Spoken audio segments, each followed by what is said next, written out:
Good morning, guys. It's Chantel coming back to you again with another card talk. And this morning, I just want to talk about, like, how good do you feel about yourself? So how good do you feel about yourself? Do you feel good, like, about your health, about your mental health, about your life situation, about how you're living your life right now? Are you comfortable in your environment? Are you comfortable with all the people that you allow in your life and give you their energy? Are you comfortable with your spirituality? Just are you comfortable with you?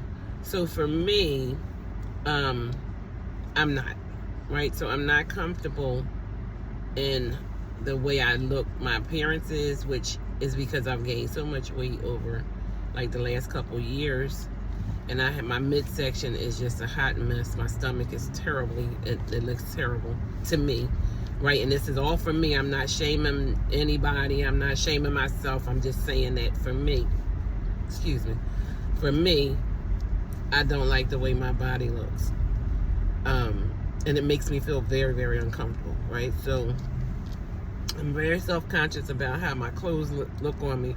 Like when I go to get dressed, I have to try like a few outfits in order for me to, finally find something that I'm comfortable with. Like, you know how your jeans get to fit a little too tight, your shirt don't lay just right, that kind of thing. So for me, that's something that I don't like about me. And then I'm trying to get closer to God, right? So I'm trying to get my spirituality in order. I mean, I believe in God. I know that He's Lord and Savior. He is the head of my life. I love the Lord. I do. I try to treat people the way I want to be treated. I'm always kind to people. If you and I have an argument right now, 5 minutes later, I'm done with it. Whatever happened. Once the conversation is over, I'm over it. I don't hold grudges, that kind of thing. So I'm very in tune with who He is, and all the things that I have are because of Him. It's just that I want to get closer, right? I want to get closer to Him. I want to, be able to help people more, all the things that, like, to be the true servant that we're created to be is who I want to be when it comes to Christ. And then I just want to be just an overall better person, like just a better person. The job that I have, I absolutely love, so that's not one thing that I don't like. I used to be a housekeeping director for a lot of years in hotels, and I worked so many hours, like I had no work-life balance at all. The pandemic hit, I got laid off. When it was time to go back to work, I was going back to that same job that I prayed so hard not to have to go to. And I'm telling you, I prayed to the Lord all the time. Father God, I'm so over this thing. When I first started out in that industry, I loved it because I was learning and growing and growing. I started out as a housekeeper, and I ended up as a director for many years. I was a director for about 18, 19 years. And I worked for several different hotel brands. I've done everything in that industry that I wanted to do, right? So, but I had no work-life balance, which, is not ever good for anyone. Had no social life, no anything. So I prayed hard for the Lord to take me out of that. So I took a job as I was coming back from a job interview, and they called me on the phone to offer me this position as a director of housekeeping for a hotel again. A recruiter called me from the company that I work for now, which is Aramark. I work for Aramark, but at the College of University of Penn. So a recruiter called me on my way home, and offered me a housekeeping manager's job at the university. And I was like, oh my God, God, you are so awesome, because you know I really, in my heart, didn't want to take this job, but I was taking it because I needed to get employment, right? I had to go back to work. So I said, Lord, I thank you so much, because this is a job I didn't apply for. The recruiter just called me out of nowhere. I don't know where these people get your information. I don't know where they get your name from. And I think it might be on LinkedIn. That would be where they got it from, LinkedIn. But anyway, this recruiter called me from the job, and the only positions they had were second and third shift. And I told the gentleman, I said, you know, I thank you so much. I appreciate the fact that you thought of me, but I cannot work second or third shift. So, you know, working on a college as a manager, you're walking buildings, you know, you're checking on your staff. This is as you would do in a hotel, but the only difference is in a hotel, you're in one building. Here, there's like, I don't even know how many buildings is on this campus, but there's a lot of them. So I told the guy, I said, you know, I appreciate it, but no thank you, because I can't work those shifts. So he said, okay, well, I'm going to keep your information. Fine.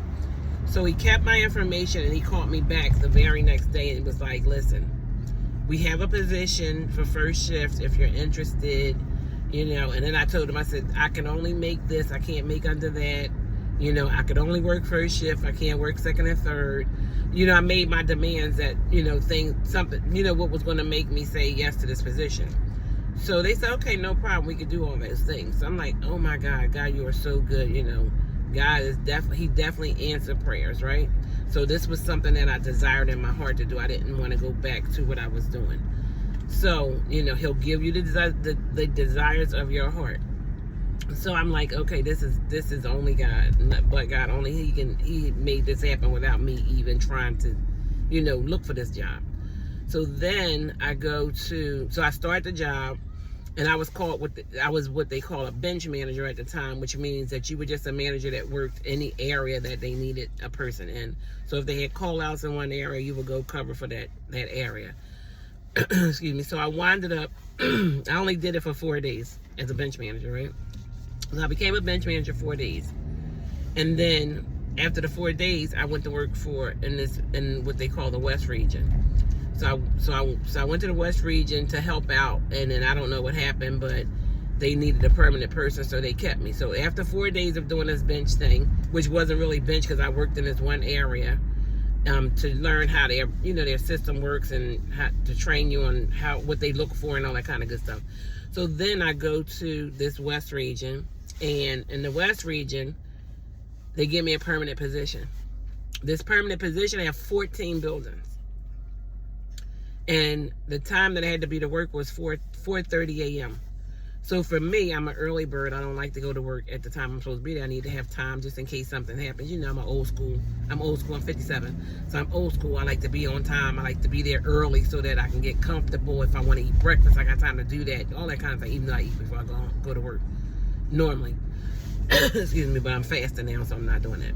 But anyway, so now I'm in charge of 14 buildings. So I go in, and I'm learning, and I'm good. I have a staff of, I think it was like 11 people, because some people have half of their day in one building, half their day in another building. So I'm good.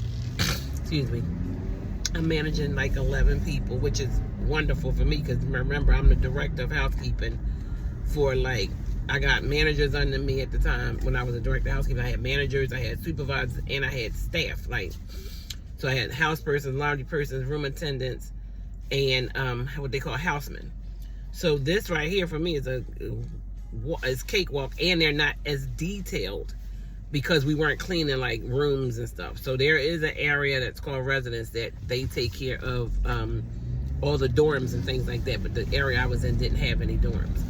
So I had I had a few labs, not many, but anyway. So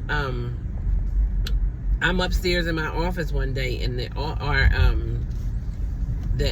office that handles all of disciplinarian actions, they handle payroll for the managers, they handle workman's comp. It's like all the office stuff that you would normally have people work for. We don't have an HR on site, so in this office they do all these things. So the young lady who runs that office came up to drop some posters off for one of my bosses, and neither one of the bosses were there. And the young lady that used to work with her had left. So her and I just are in general conversation. She's asking me what I'm doing. I'm telling her, nothing much. I'm up here closing out my shift or something. And she's like, and so we're talking. I said, well, let me ask you a question. Did Kayla ever leave? I said, did you find anybody to replace Kayla? So she's like, no, why, are you interested?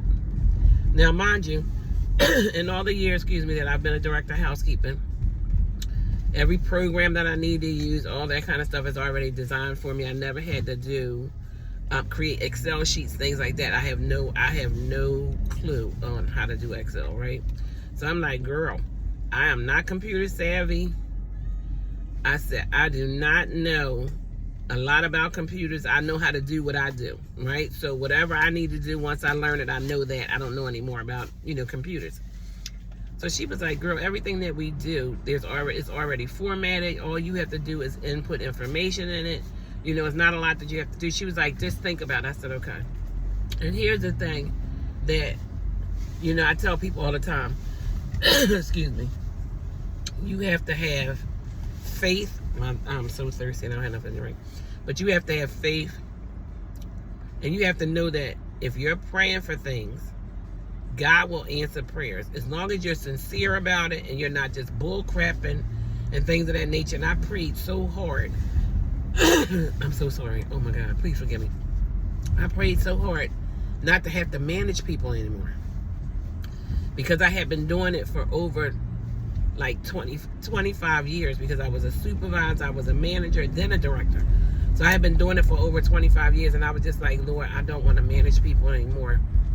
I just want a job where I can go to work and come home. Right after work hours, people are not calling my phone. Somebody call out. I'm not doing these people's job. Like, it was just so much that I was doing as a director, and I was praying like, Lord, I just don't want to manage people anymore. And he came out of nowhere. I had no experience in doing that office work. I had office experience because I placed orders. I do disciplines.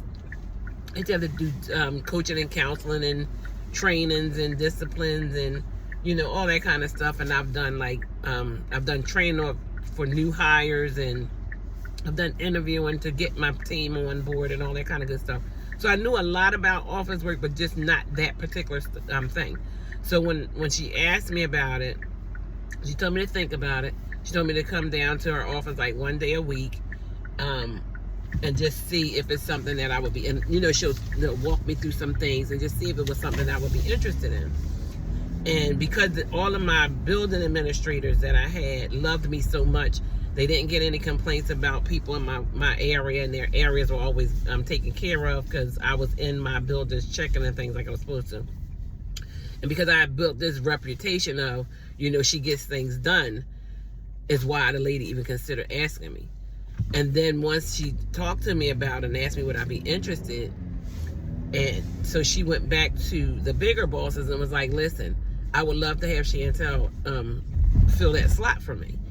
And they were all like, oh my God, yes, she will work. Because I'm always kind to people. I'm always courteous of other people, I always know that we all fall short. There's going to be times when we didn't do things we were supposed to do. The purpose of us having supervisors and managers is because none of us are perfect, right? So if there's something wrong, we need to catch it before our clients catch it or our guests catch it or whatever the case may be. And there's a way for you to deliver that to the employee, right? So I have pretty good communication and things like that with people. And I'm always smiling. I'm always happy. Nothing ever bothers me. So when I was, so when the opportunity came, she told me to talk to my manager and let him know, that I was interested, because she didn't want to feel like she was stepping on his toes or anything like that.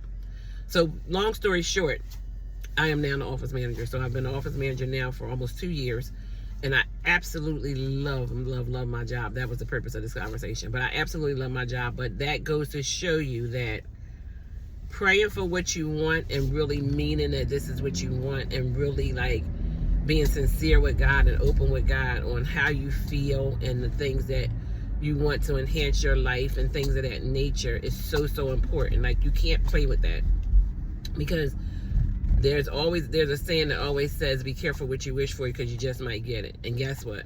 I prayed hard to get it, and I feel like this is where I could retire from, right? So I'm 57 years old. I don't have a whole lot of years left to work. So this is a no stress job for me. This is a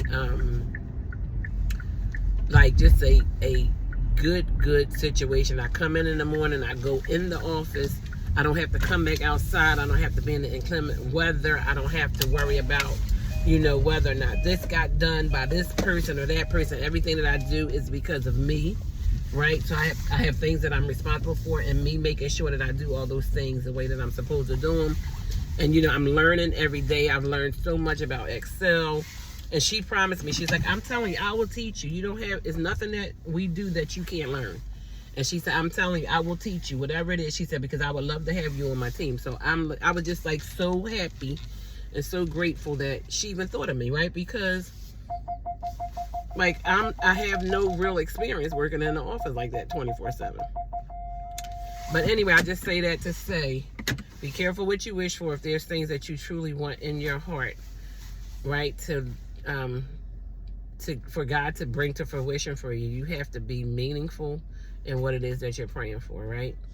And then you just have to remember that no matter what you're doing, no matter where you work, if you're in a service industry, you're going to always see the same people coming back around. So you always need to be good to people. All right? So just be good to people. Live life as you want. Treat people the way you want to be treated.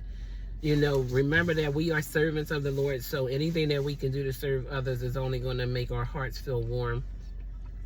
And just know that you're loved, right? So that's it for me for the day. I'm at work now, and I just pulled up. I've parked already. So now it's time for me to go in the building and get my day started. And again, I love my job, and I'm so grateful and so thankful to the Lord for giving it to me and granting me the desires of my heart. And with that said, peace.